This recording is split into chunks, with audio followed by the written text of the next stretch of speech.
क्या एक शेर को हमेशा गुस्से में रहना चाहिए?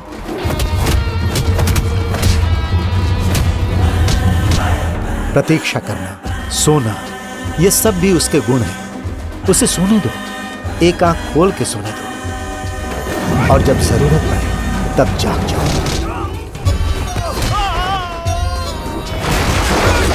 क्या नाम है तुम्हारा? शेर शिवप्पा। उसे न्याय मिलना ही चाहिए।